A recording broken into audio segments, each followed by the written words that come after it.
Good evening friends. आज की update कुछ इस प्रकार से। आज हम सबसे पहले शुरुआत करेंगे अपने पड़ोसी देश बांग्लादेश से। बांग्लादेश की मोहम्मद यूनूस के नेतृत्व वाली अंतिम सरकार में विदेश मामलों के सलाहकार तौहीद हुसैन ने भारत से तनावपूर्ण संबंध और पाकिस्तान से रिश्ते पर बात की।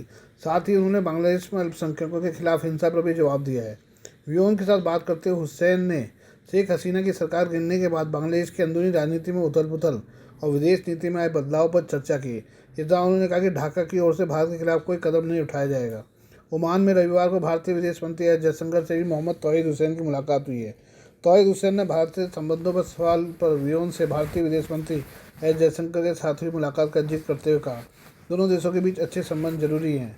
एस जयशंकर के साथ मेरी अच्छी मुलाकात हुई है। हमने कई मुद्दों पर बातचीत की है। दोनों देशों के बीच व्यापार बढ़ रहा है। मुझे लगता है कि बांग्लादेश भारत को पारस्परिक रूप से लाभकारी अच्छे संबंधों की आवश्यकता है। हम इस पर लगातार काम भी कर रहे हैं। बांग्लादेश में हालिया समय में धार्मिक अल्पसंख्यकों को निशाना बनाए जाने से जुड़ी रिपोर्ट सामने आई है। इन पर भारत की ओर से भी चिंता जाहिर की गई है। इस पर हुसैन ने कहा कि हिंदू भी मुसलमान की तरह ही बांग्लादेश के नागरिक हैं। उनकी सुरक्षा का जिम्मा सरकार का है और हम अपने अल्पसंख्यकों का ध्यान रखेंगे। यह भारत और बांग्लादेश के बीच कोई मुद्दा नहीं होना चाहिए। यह हमारा अंदरूनी मामला है। पाकिस्तान के संबंधों पर हुसैन ने कहा कि वीज़ा सिस्टम के कारण पाकिस्तान को अलग रखा गया था। उन्होंने कहा कि हम पाकिस्तान को बस एक दूसरे देश के रूप में देखते हैं। पाकिस्तान पर किसी सामान्य से मुलाकात पर भी हल्ला मचाया जाना ठीक नहीं है। हम अन्य देशों के समान संबंधों को सामान्य कर रहे हैं, इनमें पाकिस्तान भी है। उन्होंने आश्वासन दिया कि पाकिस्तान के साथ संबंधों से भारत की सुरक्षा को कोई खतरा नहीं होगा। ढाका में बांग्लादेश के संस्थापक मुजीबुर रहमान के घर को गिराए जाने पर हुसैन ने कहा कि यह हसीना के बयान की प्रतिक्रिया थी। उन्होंने कहा, मैं इससे सही नहीं ठहराऊंगा, लेकिन इसकी वजह शेख हसीना का बयान था। मैं चाहता हूं कि हसीना चुप रहे। मैं यह भी साफ करूंगा कि बांग्लादेश की पहचान कोई एक इमारत नहीं है। बांग्लादेश में चुनाव की घोषणा पर उन्होंने कहा कि देश में राजनीतिक बदलाव हुआ है।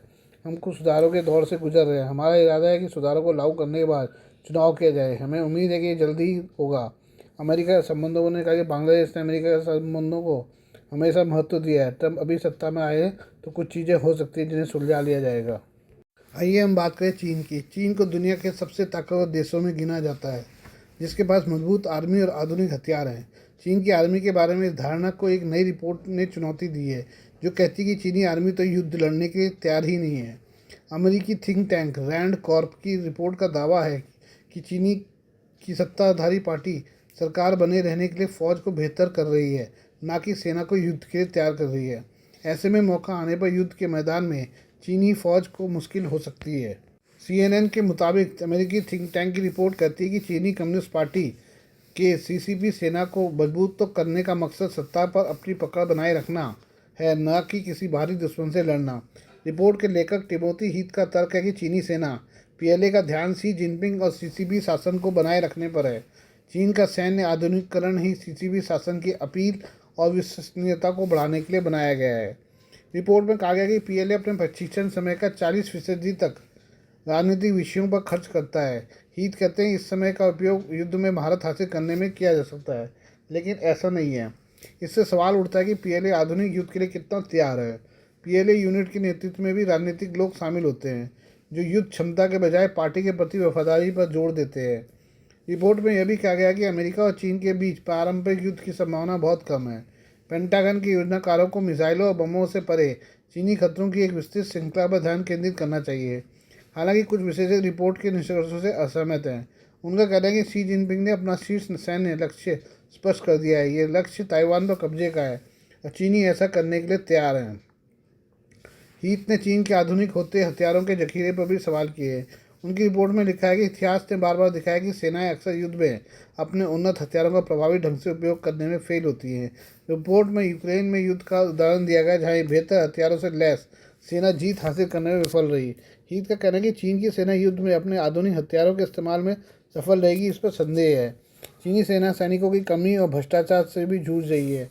हाल ही में एक रिपोर्ट में कहा गया कि चीनी सेना और सरकार के वरिष्ठ स्तरों के भीतर व्यापक भ्रष्टाचार विरोधी अभियान शी जिनपिंग के रक्षा निर्माण में बाधा डाल रहा है।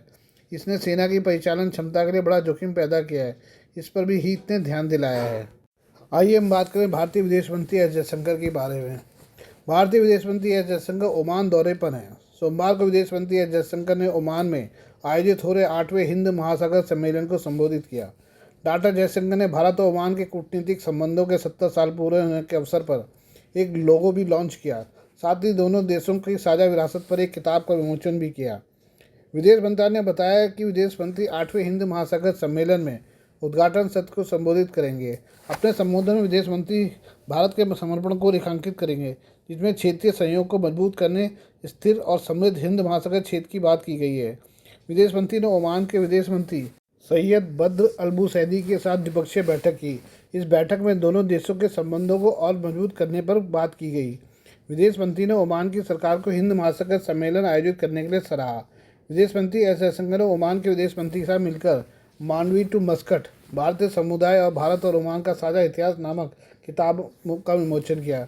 इस किताब में ओमान में भारतीय मूल के लोगों के योगदान और सदियों पुराने दोनों देशों के लोगों के संबंधों पर प्रकाश डाला गया। हिंद महासागर सम्मेलन से इतर डॉक्टर जयशंकर ने ब्रुनेई, बांग्लादेश, ईरान, भूटान, श्रीलंका, मालदीव और मॉरिशस, नेपाल के विदेश मंत्रियों से भी द्विपक्षीय मुलाकात की। इन बैठकों में क्षेत्रीय वैश्विक मुद्दों पर आपसी सहयोग और हिंद महासागर में समन्वय और सहयोग बढ़ाने पर चर्चा हुई है। आइए हम बात करें दिल्ली की। दिल्ली में नई सरकार के गठन की प्रक्रिया अब तेज हो गई है। 8 फरवरी को दिल्ली विधानसभा चुनाव के नतीजे आ चुके हैं, लेकिन अब तक मुख्यमंत्री पद को लेकर सस्पेंस बना हुआ है। इस बीच बड़ी खबर सामने आई है कि 19 फरवरी को दोपहर 3 बजे बीजेपी विधायक दल की बैठक हो सकती है, जिसमें मुख्यमंत्री पद के उम्मीदवार का ऐलान किया जाएगा। इसके बाद 20 फरवरी को रामलीला मैदान में शपथ ग्रहण समारोह आयोजित होने की संभावना है। प्रधानमंत्री नरेंद्र मोदी और गृह मंत्री अमित शाह को आमंत्रण भेजा जाएगा। बीजेपी शासित राज्यों के मुख्यमंत्री और उप मुख्यमंत्री को बुलाया जाएगा। एनडीए शासित राज्यों के मुख्यमंत्री और राष्ट्रीय पदाधिकारियों को भी न्योता भेजा जाएगा।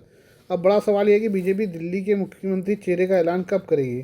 सूत्रों के मुताबिक बीजेपी जल्दी अपने मुख्यमंत्री पद के उम्मीदवार के नाम की घोषणा कर सकती है और अगले एक हफ्ते के भीतर नई सरकार अपने मंत्रिमंडल के साथ शपथ ले सकती है। बीजेपी के अंदरूनी सूत्रों के मुताबिक रेखा गुप्ता, प्रवेश वर्मा, मोहन सिंह बिष्ट, विजेंद्र गुप्ता, सतीश उपाध्याय, आशीष सूद, शिखा राय और पवन शर्मा के नाम मुख्यमंत्री पद की दौड़ में सबसे आगे बताए जा रहे हैं। हालांकि ये महज अटकलें, अंतिम फैसला प्रधानमंत्री नरेंद्र मोदी और केंद्रीय गृह मंत्री अमित शाह लेंगे। राजस्थान, मध्य प्रदेश में सरप्राइज फैसलों के बाद कयास लगाए जा रहे हैं कि दिल्ली में भी बीजेपी कोई नया और अप्रत्याशित चेहरा सामने ला सकती है। दिल्ली की जनता को अपने नए मुख्यमंत्री का बेसब्री से इंतजार है। अब यह साफ हुआ है कि 20 फरवरी तक राजधानी की नई सरकार मिल जाएगी। ये हम एक और बार पाकिस्तान की ओर चलें। पाकिस्तान में भारत के दुश्मन आतंकवादियों के सफाये का सिलसिला जारी है। खैबर पख्तूनख्वा के स्वाबी जिले में लश्कर-ए-तैयबा का टॉप कमांडर मौलाना काशिफ अली अज्ञात हमलावरों का शिकार बन गया। बाइक सवार बंदूकधारियों ने काशिफ अली पर ताबड़तोड़ गोलियां बरसाकर उसकी हत्या कर दी। काशिफ अली मदरसों और मस्जिदों का इंचार्ज था और पाकिस्तानी युवाओं को जिहाद के नाम पर आतंकवाद की राह पर धकेलता था। लश्कर के राजनीतिक संगठन PMLN से भी उसका गहरा संबंध था। वह आतंकवादियों को ट्रेनिंग कैंपों में जिहादी लेक्चर देता और नए रंगरूट तैयार करता था। काशिफ अली की हत्या के बाद लश्कर से जुड़े संगठनों में जबरदस्त खलबली मच गई है।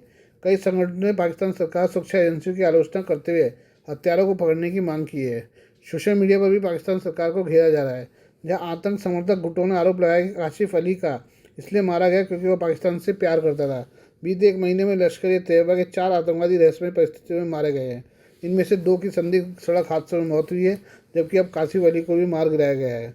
इन घटनाओं के बाद आतंकी संगठनों के बड़े सरगनाओं में डर और गुस्से का माहौल है। वे पाकिस्तानी सेना और खुफिया एजेंसियों को शक की नज़र से देख रहे हैं और लगातार सरकार के खिलाफ बयानबाजी कर रहे हैं। लगातार हो रही रहस्यमय हत्याओं से यह सवाल उठने लगा है कि पाकिस्तान में आतंकियों का सफाया हो रहा है या फिर यह किसी बड़ी साजिश का हिस्सा है। खुफिया एजेंसी इस पर चुप्पी साधे हुए हैं, लेकिन लश्कर से जुड़े गुटों की बौखलाहट साफ दिख रही है। Please do like, share and subscribe this channel of mine, news, views and analysis by Prakash.